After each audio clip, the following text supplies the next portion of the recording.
Alrighty, so we're taking out the P-82B with a maneuverability build here this time. We'll see if we can do anything different.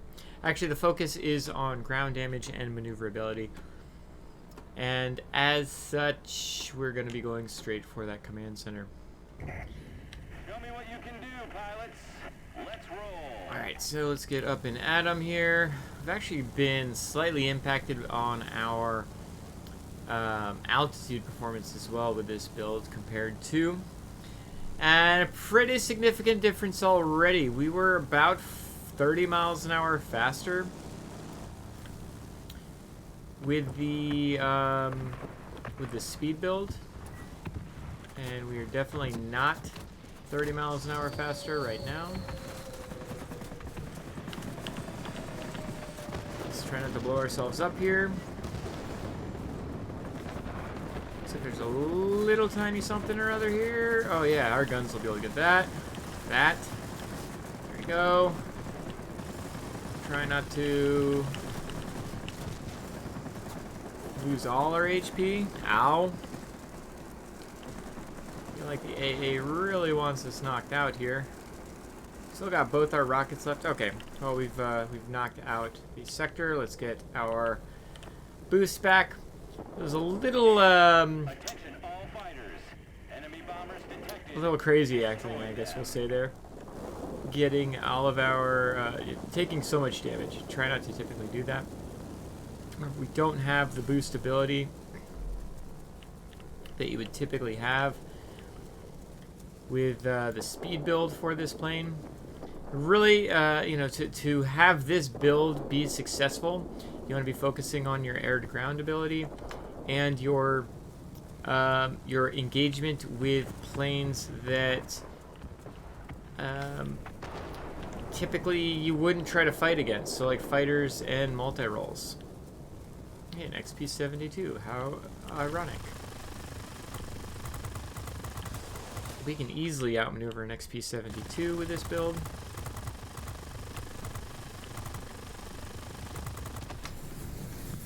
Alright, there are some other planes around here. Some ground attackers as well. Another XP-72. Again, how ironically ironic. He's staying in the sector. Okay, this guy's staying in the sector, so let's go for him. I tend to fire my guns early with this plane simply because... let's just use our pneumatic controls. Simply because, like, they're never going to overheat, right? Heavy fighters. We've got some bombs that are going to drop. And then I'm going to probably die. Oh, didn't even get my second bomb off. Man, that stinks. Go ahead and move along, man.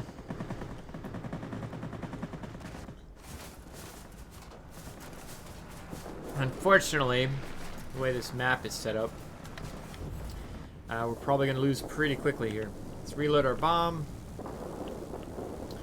Rockets will be taken care of here in just a second.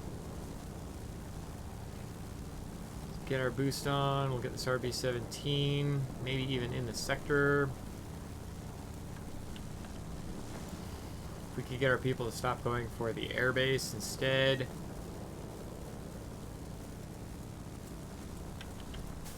Alright, I know. Short range machine guns can be frustrating versus something like an RB-17, but let's go ahead and knock him out.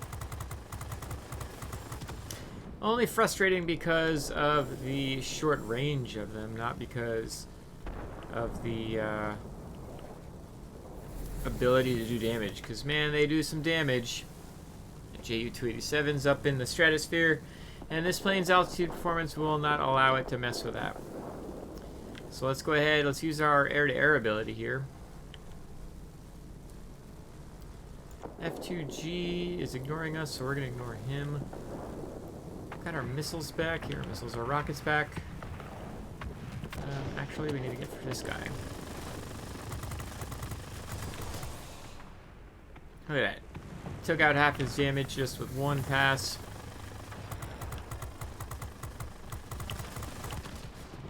Got the rest of it in the second pass. What the heck? How do we lose that much freaking damage?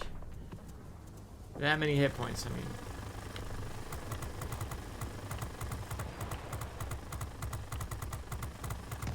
right. Alright, so our rockets are back. Let's go ahead and rocket. Let's hopefully not die here. Oh, come on. AA just completely owning me, huh? It's not able to survive anything. And it's not like the enemy team's even doing anything. But our team's doing even less, so yay. Oh well. Oh, we did finally get the missile base. Finally. Let's see if we can go ahead, and we're going to head on over to this command center, because either we're going to capture it back from them or we're going to defend it. It looks like we're going to capture it back from them. See the airspeed rearing its ugly head, or the lack thereof. XP-72, don't mind if I do. Don't like that he's diving down. I would have liked if he stayed up. Our military base is launching strikes on the enemy. This will make things easier for you. And we're moving along here. Excellent. Reports about rapidly deteriorating weather conditions. Still have these bombs inbound, bombers inbound. Come on. Get this RB-17. Probably not. They're almost certainly going to capture it. And even if we kill this RB-17, their bombing run is going to be inbound. Can't do anything against that RB-17. Maybe we can help kill these bombers. I don't know what's actually even shooting them. This 1056, which is always good for doing that kind of stuff. Oh, not paying any attention. In the worst way.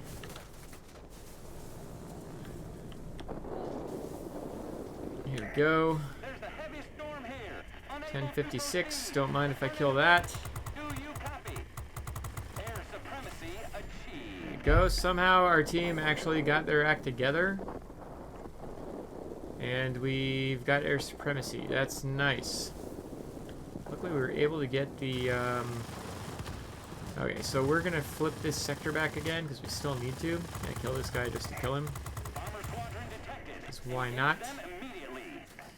Alright, so we've got 15 seconds and then we can flip this sector. So let's go ahead, and I'm hitting the F3 button. We're up a little bit higher than we want to be. But as soon as we've got 4 seconds, let's go ahead and turn here. Get our drop on here. Drop down there. Drop down there. So 1, 2, 3, 4. Let's just drop them and let's move along. I'm actually hitting my air brakes here to slow down just enough. Wish I had my plane at the correct angle to turn on this guy better. We've still got 1 rocket left. Let's see what we need that rocket for.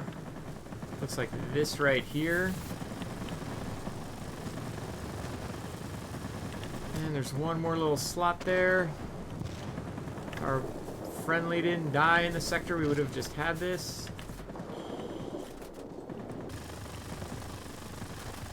Setting stuff on fire. Perfect. Excellent. Nice.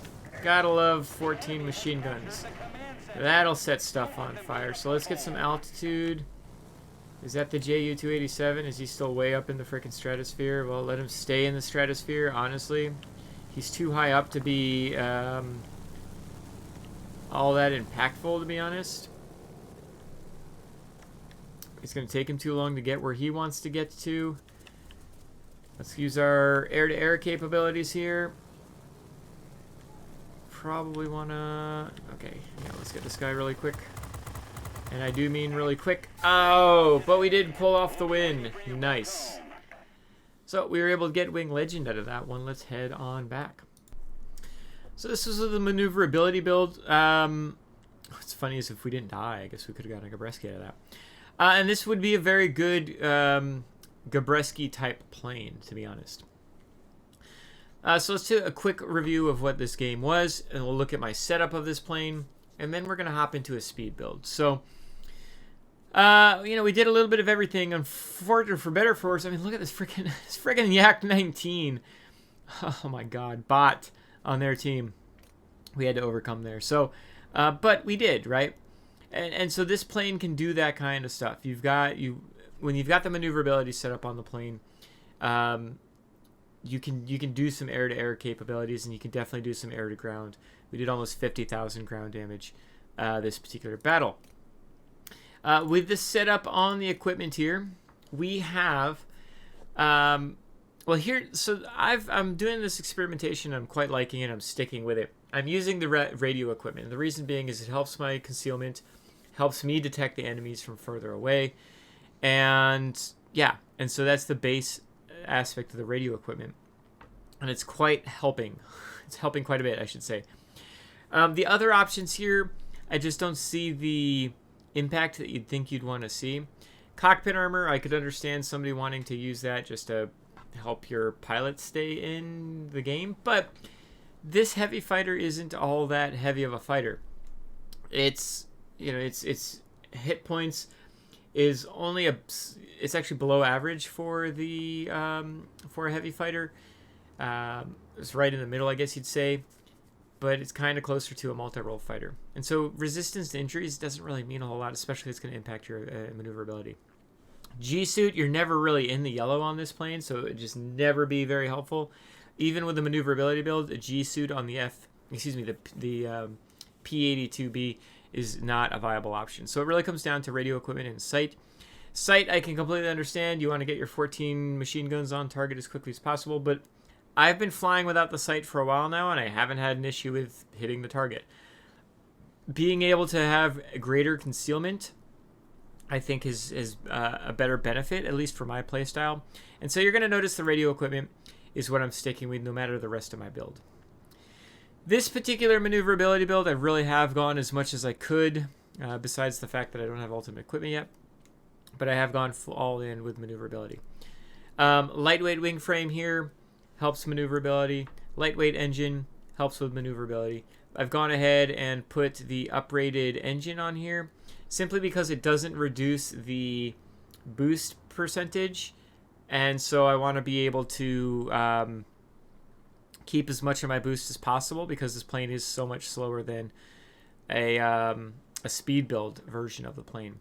And last but not least, something that actually literally impacts the cruise speed is the strength and hard points. And so this helps the reload speed of the rockets and bombs, but definitely impacts the cruise speed. And just the maximum speed as well. So all that rolled into one, you're seeing a pretty significant impact to the overall airspeed of this plane.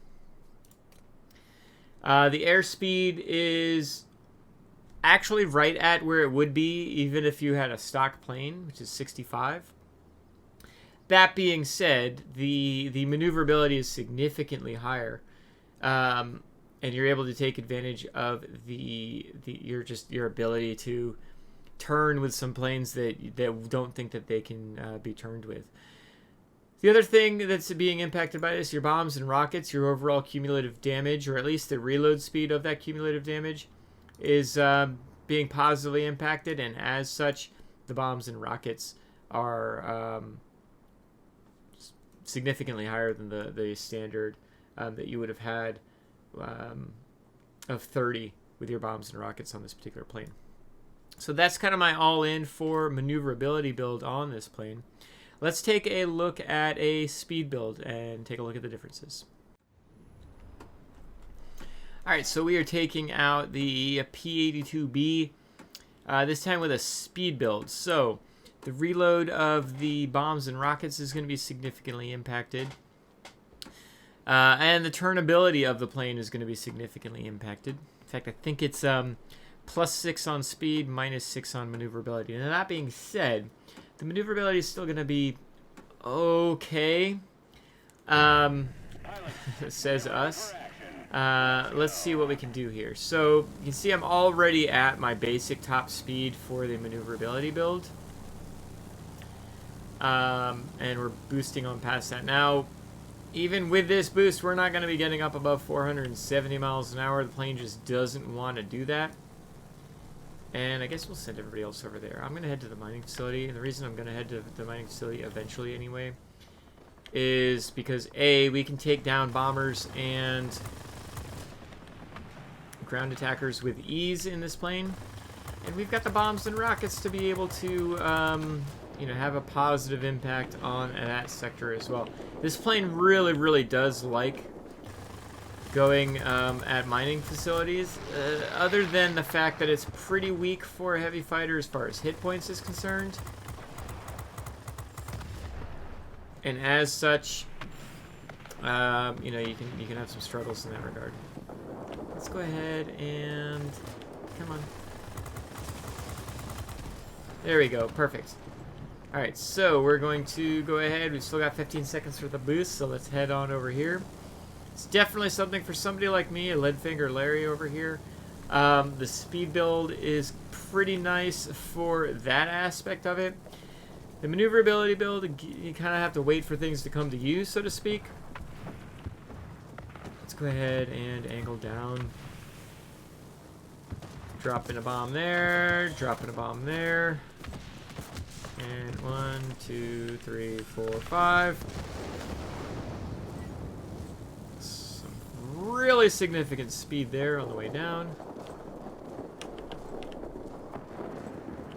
Oh, let's get this knocked out. Our guns might not be super strong, but there's so many of them that it doesn't really freaking matter.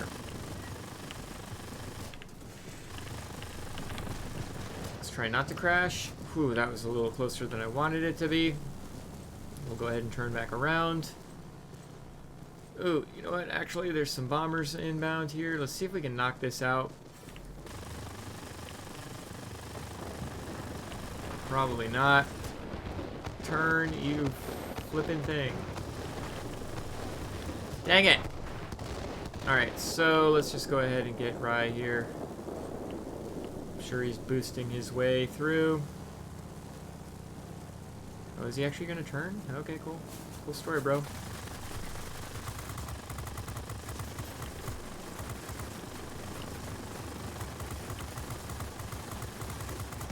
Thank you. And that was actually very piss poorly done on our part. We could have easily had that guy if I had come in from the right angle. Go ahead and use our boost now. Try to get away if we can. Trying.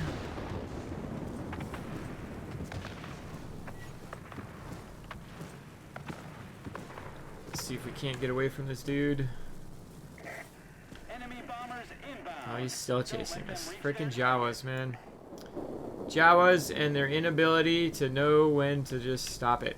Alright, so I guess we're going to get this garrison simply because we need to be pulling away from this Jawa anyway. We set somebody on fire. Be advised, the enemy is concentrating forces in the airfield. Why is this B-29C coming over here? How thoroughly annoying. To defend this sector? Is that what he's doing?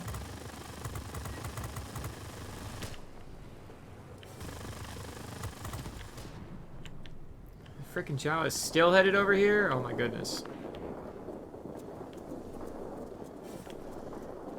Let's speed along. Oh, we did get the garrison, so that's cool. This guy's gonna be dead in half a second. So that's cool. Got a DO 335, so that's cool. We've got our bombs. Oh, never mind.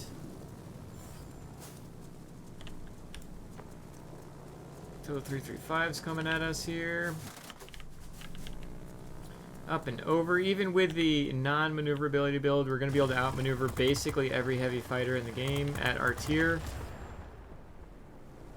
So it really makes me wonder, like, you know, in whatever situations, if I'm able to just, my strengths are still going to be my strengths. I'm kind of leaning towards a speed build, just because I'm able to get places quicker, which is always nice, right? And not even just a little bit quicker. It feels like significantly quicker sometimes. Let's try to get this Jawa, because, you know, bot Jawas are the worst kind of Jawas.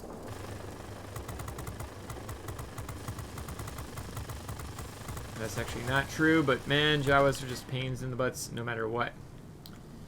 B-29 is doing B-29 things. Let's drop a bomb here.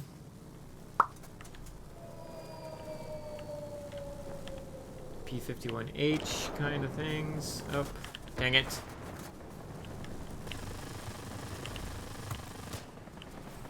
Double dang it. Screwed this all up. Screwed this all up.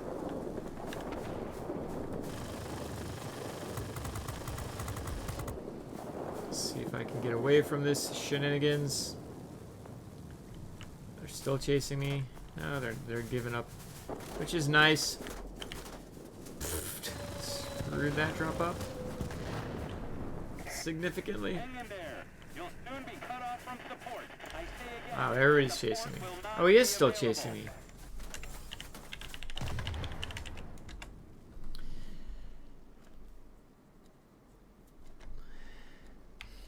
Alright, well, unfortunately we died there. I didn't realize he's just gonna... It's something that really blows my mind, like... I mean, yeah, he killed me, but, I mean, okay. Wouldn't he be better used somewhere else? But I run into that quite a bit. Do you guys run into that, where they're just like, a human will just chase you just because you're a human, I guess? Let's go ahead and... Yeah, we're gonna push the center, I guess. Okay, yeah. Use our boost here, and our engine cooling, I mean. This DO 335 is inbound on the sector. He's not really paying attention to us, and if we can catch him unawares, we might be able to even... Actually got a Rocketeer there. That's hilarious.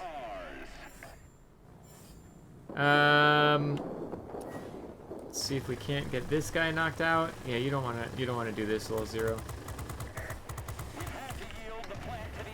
You don't want to do this, little Zero. Let's go get that mining facility. Let's move along. Actually, let's get this heavy fighter first. We're up significantly on points.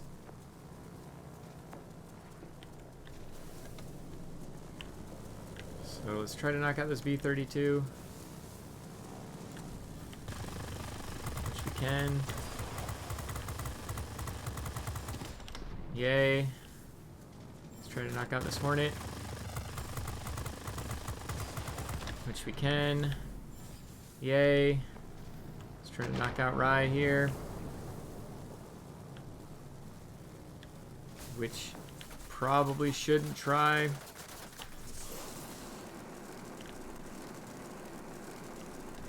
And we didn't, or we're not anymore. You want to come head on? Sure. Everybody should come head on versus a frickin' P-82. Tell me how that works out for you. Not very well, I'm gonna tell you. Not many planes that it would be smart to go head on versus a P-82, I can tell you that. So let's go ahead and get our boost on here. He's running over to the mining facility. I kind of want to just kill him just to kill him, even though we've already won the game. Ah, well. Ah, well. Not as many personal points, and it's actually something I noticed in the speed build. I don't typically get more personal points, although I feel more comfortable in the battle. Maybe that's because I keep myself out of trouble, but getting into trouble gets you more personal points. I don't know. Let's head back. Alright, so this particular battle did 15 aerial kills, less than half the overall ground damage. But right around the same, I mean, 1,000 less personal points, and it's splitting hairs, right? So, the difference, like I mentioned at the end of this particular battle, I feel more comfortable in the speed build with this particular plane. But I think at the end of the day, I'm probably going to come up with some sort of conglomeration of the two. And that's something I really do like about the P-82B, is you can go whichever direction you feel more comfortable in. The plane itself is made to be able to be flexible, and so build it around your playstyle, because this plane can do whatever playstyle you want. All right, so we're going to be comparing the P-82 to two other specific planes. Now, obviously, there's a bunch of Tier 8 heavies that are out there. But we don't want to compare it to all the Tier 8 heavies, because this is not what this plane is. The P-82B is unlike the majority of the Tier 8 heavies because of the bombs, because of the rockets. Really, the closest comparable Tier 8 heavy fighter to this plane is a P-1056. But I also want to compare this to the XP-72, and hopefully we'll make ourselves relatively clear. So here we've got the P-82. We're not really going to compare the guns because the guns are pretty different across the board here. The 1056 has 4 20mm cannons right here, and then 2 40mm, punch a frickin' hole through your whole airplane cannons. The XP-72 has 6, I believe. I'm going to double check here. Oh, I guess I could just double check here. Has 6 50 cal machine guns. Very strong 50 cal machine guns. I mean, not that they're cannons. Strong for their tier, I mean. Whereas your P-82B is going to be having, your 14 machine guns. You've got 8 on the pod. Or is it 6 on the pod and 8 on the wings? I forget. 6 and 8. All centrally located, putting out a huge volume of fire. And setting a lot of fires as well. Although the overall gun armament rating for the 1056 is significantly higher than both of these planes, I really do think the P-82B's gun armament is fairly close to the output that a 1056 has to use. The biggest difference is the 1056 has much better range and just has those huge chunk of damage crits that you'll be able to get with the 1056. The P-82B will not be getting those critical hits. It'll be doing a lot of fire damage, but not, and just volume of damage. As you can see here, we're doing 728 damage, but just super short range on the machine guns. Even shorter range than the 50 cal machine guns on the XP-72, which is why the XP-72's gun armament number is higher than what this would be if it only had 6 machine guns. What I want to compare, though, is let's start with the bombs and the rockets.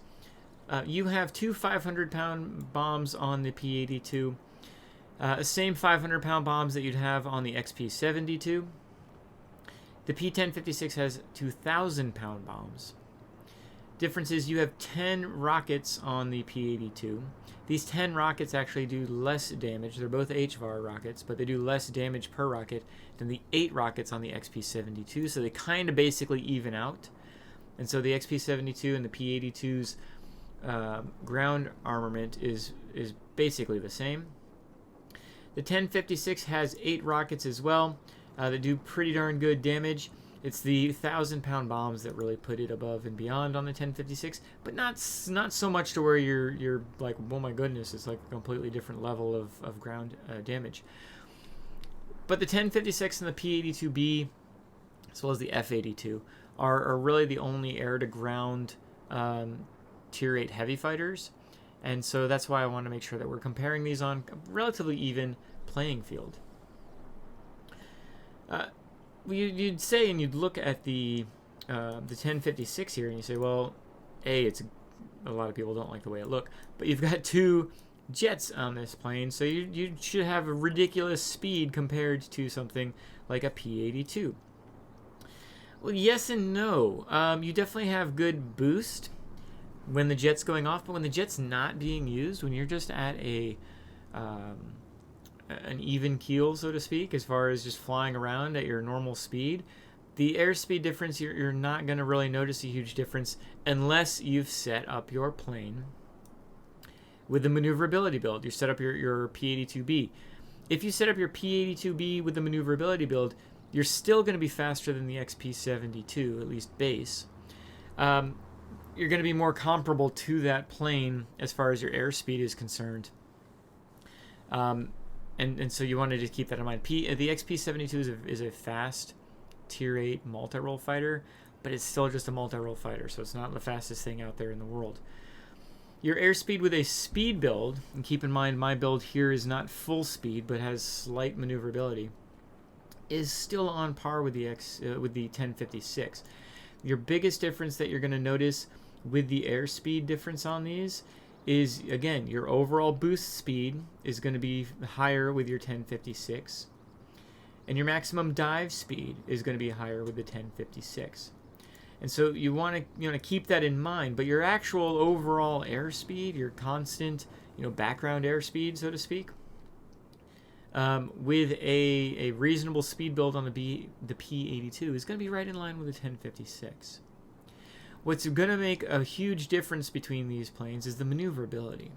So again, I don't have my P-82 built for maximum maneuverability. But even with just a smidge of maneuverability, you've got an average turn time of 12.8 seconds. That's not great if you're talking about a fighter, but for a heavy fighter, that's significant. It's 2.5 seconds better than a 1056. In fact, it's actually going to be better than the XP-72, which is a multi-role. Now, granted, the XP-72 is one of the, if not the least maneuverable Tier 8 multi-role, but the fact that you're already better than any multi-role in your heavy fighter at Tier 8 tells you you've got some flexibility. Yeah, you're not going to get yourself into a dogfight with a J7W1 or with a with a Yak-15, but you've got some flexibility with your maneuverability that you don't have with the other heavy fighters, and that you don't even have with all the multi-roles of this tier. And so definitely keep that in mind. Last but not least is the altitude performance. The 1056 is not the best altitude performing plane, but it's middle of the road, and your P-82 is right there in line with it. Nothing over the top crazy good, but what really does stand out is the rate of climb is significantly better than the 1056. So keep that in mind. Although your overall optimum altitude and service ceiling are going to be the same, your rate of climb is what sets you apart in the P-82 compared to the 1056. Your rate of climb with something like the XP-72, because you're just a lighter aircraft, is even better, but not by a whole lot. Of course, this is baseline. You've got much worse altitude performance and service ceiling in the XP-72. And so you can see why a lot of people, myself included 100%, favorably compare this to multi-role fighters. The fact of the matter is, I talk about this P-1056 as a pudgy multi-role. Yes, it's a heavy fighter, the P-1056, but with the ability to impact the ground as much as this plane can, if you're not focusing or at least utilizing the air-to-ground ordnance, you're not using the P-1056 to its fullest extent. And the P-82B is exactly that same type of mentality. You've got this plethora of bombs and rockets. If you're not utilizing the bombs and rockets on this plane, then you're not getting the full capabilities of the plane, and you're not going to be able to have as much of an impact on capturing sectors and flipping zones as you would if if you didn't have those bombs and rockets. If you want a plane that's consistent without bombs and rockets, but you want a Tier 8 heavy premium plane, XP-58 is always available. It has 4 37mm cannons. That's all it has. Those 4 37mm cannons completely tear up air targets, but you're not going to do a whole lot of ground damage at all. And so if you're getting the P-82B because you think that you're going to be getting your standard heavy fighter at this tier, that's not what you're going to be getting with the P-82B. You want to go with a different premium plane if you're jonesing to buy a premium plane. If you just want to get the plane because it looks cool, well, I mean, it's your money at that point. It does look cool. But I want to make sure that everybody understands the perspective of this plane, what its intent is, what it's meant to do, and, why, if you've got all this ability here, why not try to utilize that entire ability? So I'd love to hear your all opinions on it. If you've got the P-82B, how do you have it set up? What I love about this plane is you can set it up for speed, you can set it up for maneuverability, you can set it up for a little bit of both, kind of like you would a multi-role fighter, right? A lot of heavy fighters are going to have a very specific build. Typically you're building for speed and gun damage. The P-82B has flexibility if you want to change it up a little bit. I highly encourage everybody to experiment and see maybe testing out some different things in regards to the setup of your P-82B if you've got one. If you're thinking about getting one and you still have questions, feel free to comment down below. I'll definitely respond. Hop in my Discord, which is in the description down below. The community there is awesome, and they'll be happy to provide any information that they've got as well. But I just want to make sure that everybody knows what they're getting into when it comes to this particular plane. Last but not least, there are two, and even when you're flying around, you'll notice that there's two pilots in this plane. However, there's always only one pilot that you're building your experience onto, so keep that in mind. It would be really cool if you could have two pilots here. I suppose it would split the experience between those two. It might not necessarily make it a good experience earner. But all in all, I really do enjoy this plane. I haven't played it nearly enough, but you can see I've got 3 air marks and 3 ground marks. I really do try to focus on doing a little bit of both and seeing what I can get away with in regards to that kind of impact in the game. So I hope this was helpful. And if you've got any questions, feel free to ask, and I hope you have a wonderful day. Bye.